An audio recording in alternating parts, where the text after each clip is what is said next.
मध्ये सिलेंडर केलंय. जर ते तसं झालं असेल तर ठीक आहे, तपासाचा भाग थोडं CID तपास करतील, त्याच्यानुसार त्यांच्यावर पुढची काय ऍक्शन होईल ते होईल. मात्र त्यांनी बोलताना असं सांगितलंय, मी यात दोषी नाही, मात्र मला याच्यात गोवलं जाते, असं वाल्मिक कराडांचं म्हणणं आहे. कोण गोवतंय? कोण कोण गोवतंय याच्यामध्ये? सत्ताधारी पक्षात दिल्ली टू गल्ली सरकार त्यांचंच आहे. मग कोण गोवणार आहे याच्यामध्ये?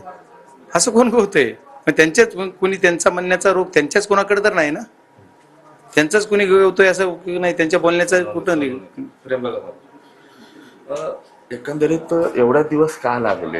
आज 22 दिवस झाले. नाही, माझाच प्रश्न तो आहे की तुम्ही आज सिलेंडर झालाय, माझा आज ह्याच्यात प्रश्न नाही, म्हणजे संबंध नाही म्हणतात, मला कुणीतरी ह्याच्यात अडकावतंय म्हणताय, तर तुम्हाला तुमच्यावर खंडणीचा गुन्हा दाखल होऊन आज जवळपास 21 दिवस झालेत, मर्डरच्याला 23 दिवस झालेत.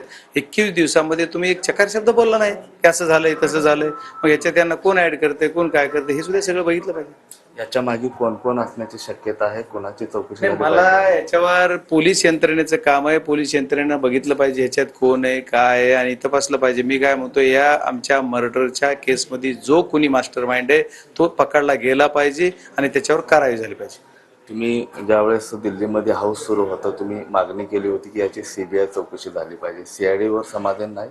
नाही, आम्हाला जशी अपेक्षित आहे, जी आम्ही म्हणतोय, या खरा मास्टर माइंड याच्यातला पकडला पाहिजे आणि जे घटना आमच्या बीड जिल्ह्यात घडतात त्याच्यासाठी कारवाई झाली पाहिजे. ह्याच्यातल्या मास्टर माइंडला अटक झाली पाहिजे. आता कोणी खंडणीत झाले, जर तेच मास्टर माइंड असले तर त्यांना शिक्षा होईल, आणि जर तसं नाही झालं तर मी आणखी अमित भाई बरोबर माझी आता 6 तारखेला वगैरे बैठक आहेच. संतोष देशमुख यांचे जे बंधू आहेत, धनंजय देशमुख, यांनाही काल CIDनं बोलवलं होतं. तपासाचा भाग असेल ना, तो प्रत्येकाला कोणालाही बोलू शकतात. उद्या CIDला वाटलं मला बोलवायचं, ते बोलू शकतात. तपासाचा भाग आहे म्हणून त्यांनी बोलवलं असेल. तपासात त्यांना काय वाटते सांगितलं. CID जर खऱ्या अर्थानं चांगले पारदर्शी काम जर त्यांनी केलं तर नक्कीच याच्यातलं बरेच काही जी बंगाल आहे ते उघडं पडेल.